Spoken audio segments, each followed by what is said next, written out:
Ooh, I love this one. This was in Rome when I played doubles with the one, the only Coco Gauff. An amazing experience for me. Super fun. And people think we weren't sure. she's just vibes. I shot my shot. I just DM'd her on Insta. Yes, DM. Okay. You go for it, guys. And you see, sometimes it works out. So, yeah. Most athletes give interviews that say a lot of words and reveal very little. Eala sat down with ABS-CBN News ahead of the Miami Open and did the complete opposite. Viral memes and a famous DM that changed everything. The friends she has made on tour, and the fans who go to work exhausted just to support her. She held nothing back. Drop a comment below. Which part of this interview surprised you the most? The Coco Gauff DM story, the meme reactions, or the friendship circle she has built on tour? Tell us everything. Let's just get into it because this interview had multiple moments worth talking about, and each one of them reveals something different about who Alexa actually is when she is not in the middle of beating Grand Slam champions. All right, how does it feel to be, what was it like walking through the doors, the gates when you finally came back here a couple days ago? Yeah, the first days were so fun. Just because you're able to reminisce being in this place again. Last year, obviously, this venue brought a lot of emotions for me, so I'm really happy to be back. Last I saw you was your fourth round exit in Indian Wells. You told us that you probably feel better the next day. How has it been? You look back at that first run, right, in Indian Wells. What was it like for you? You now put everything in perspective. How was that for you? Of course, super happy about it. Still a very positive week for me. I had amazing matches. And super good takeaways, so look back on it positively for sure. TJ Manitok sat down with her for ABS-CBN News ahead of the 2026 Miami Open. And the result was one of those rare interviews where the subject is relaxed enough and honest enough that the conversation moves into genuinely interesting territory. Not the standard pre-tournament talking points about taking it one match at a time and focusing on preparation. Real conversation, real reactions, real personality. And for anyone who has been following Eala's career and wanted to know more about the person behind the results, this interview delivered. Start with the memes because that is where things got immediately entertaining. Praise the Lord! Okay, there we go. That moment that went viral. But tell us about the US Open. What was that? Match, you were down 1-5? I know. It was insane. I couldn't get over that match. It was just everything, the atmosphere, the comeback. She was playing really well at one point, so it meant the world to me. And it was my first Grand Slam main draw win. Yeah, so it meant a lot. It really did. Yeah. Eala addressed it in the interview, and her reaction was exactly what you would want from someone navigating that kind of viral moment with grace and humor. She did not deny it. She did not over-explain it. She reacted the way someone does when they know the moment was genuine and they are comfortable enough with their own identity to let people enjoy it. That combination of authenticity and composure is one of the things that consistently sets her apart in how she presents herself publicly. The other meme category she addressed was the imagery of Filipino fans watching her matches, which frequently take place during early morning hours in the Philippines due to the time difference, with messy hair, clearly having just woken up in the middle of the night to catch the broadcast. These images became a symbol of the specific and extraordinary level of dedication from her fan base. People were setting alarms for 3 a.m., going to work the next morning exhausted, and staying up past midnight when the stakes were high and the match went to a third set. Eala's response to those memes was not a practiced expression of gratitude. It was genuine emotion. She called them the best fans without a doubt. She talked about what it means to her that people would sacrifice sleep, that they would carry the weight of that tiredness into their workday the next morning just to be present for her matches in real time. For a player who has been navigating an extraordinary level of public attention while still being very young and very much in the process of figuring out who she is as an athlete and as a person, that kind of unconditional support from millions of people is not a trivial thing. It is the thing that makes the hard parts of professional tennis, the losses, the pressure, and the physical demands of a global tour schedule, worth carrying. Now, let's talk about the Coco Gauff story because this one is legitimately one of the most entertaining behind-the-scenes moments in recent tennis history. The 2025 Italian Open in Rome. Yaya is building momentum after the Miami breakthrough. She is climbing the rankings. She is in conversations with the tour's established players in ways she was not a year earlier. And she decides she wants to play doubles, not with just anyone, with Coco Gauff. So, she slid into Coco's DMs. That sentence alone does a lot of work. Coco Gauff is the world number 3, a 2-time Grand Slam champion, one of the most commercially significant players on the WTA Tour, and someone who has been a recognizable name in tennis since she was 15 years old.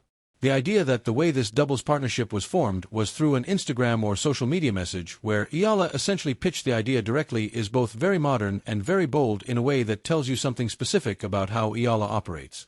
She did not wait for a management-level conversation to happen. She did not hope the right people would introduce them at the right moment. She identified what she wanted, identified who she needed to make it happen, and went directly to that person with the ask.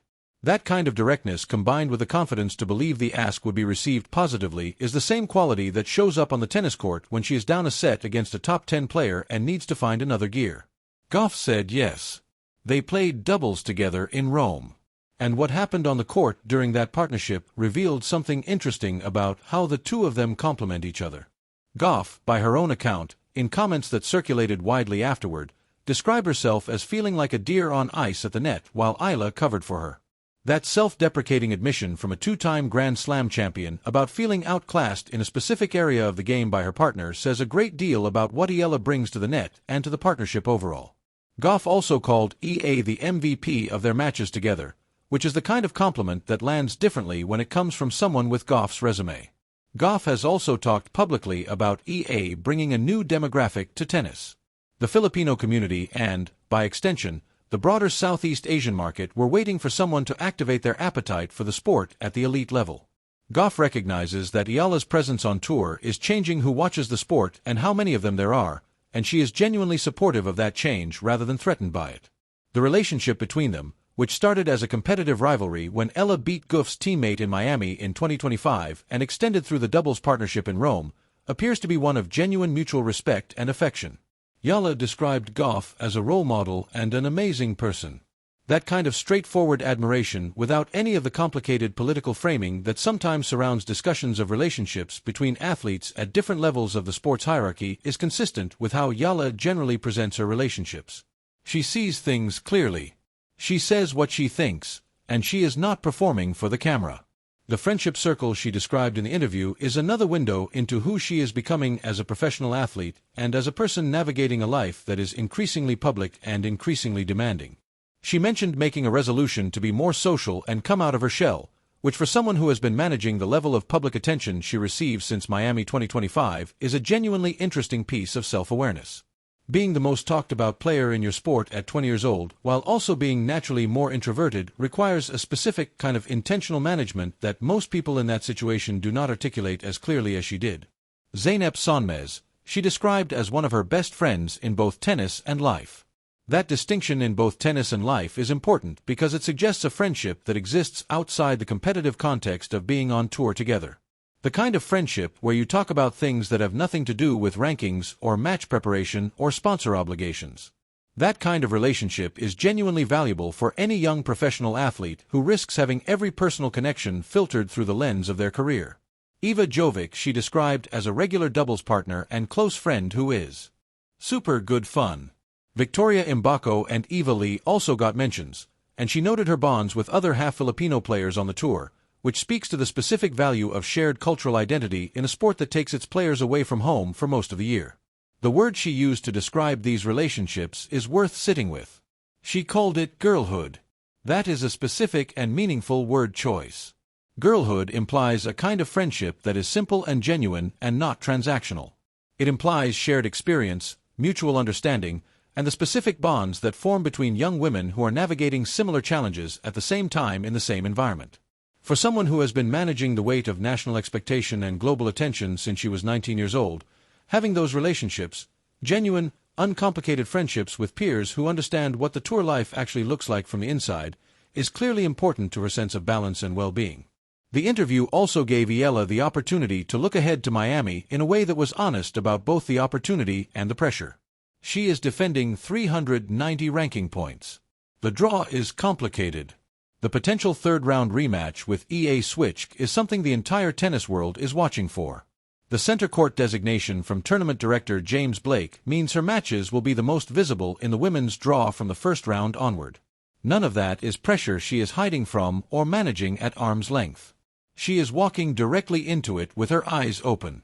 The growth she described in matches played, in tough losses absorbed, and in experience accumulated is what makes the 2026 version of her different from the wild card who walked into this same tournament 12 months ago with nothing to lose. She said before Miami that she knows she belongs here, that the confidence and self-esteem she has built comes from everything she has been through since that first Miami run. She is not trying to recreate what happened last year. She is trying to build on it. And the difference between those two things is enormous. The ABS-CBN interview captured the version of Eala that the court highlights can only gesture toward. The humor around the memes, the boldness behind sliding into Coco's DMs, the genuine emotion when she talked about fans sacrificing sleep to watch her play, the self-awareness about needing to be more social, and the authenticity of describing her friendships as simply girlhood.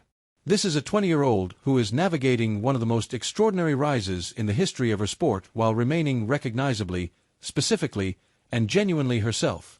That combination is rarer than any ranking or any trophy. And the people who understand that are the ones who are not just watching her tennis but actually paying attention to who she is. Miami starts now. The center court is ready. The Pinoy army is ready. Erik Spoelstra has been by to show his support. The WTA chair has called her fandom incredible. And Coco Gauff, who knows exactly what it is like to be young and talented and carry enormous expectations into a big tournament, once called her the MVP. She slid into the DMs. She earned the starting spot. She is here to stay. From sliding into Coco Gauff's DMs to making fans laugh with meme reactions to building genuine friendships across the tour, Eala is exactly who you hoped she would be off the court. Hit that like button if this interview made you even more invested in her Miami Open run.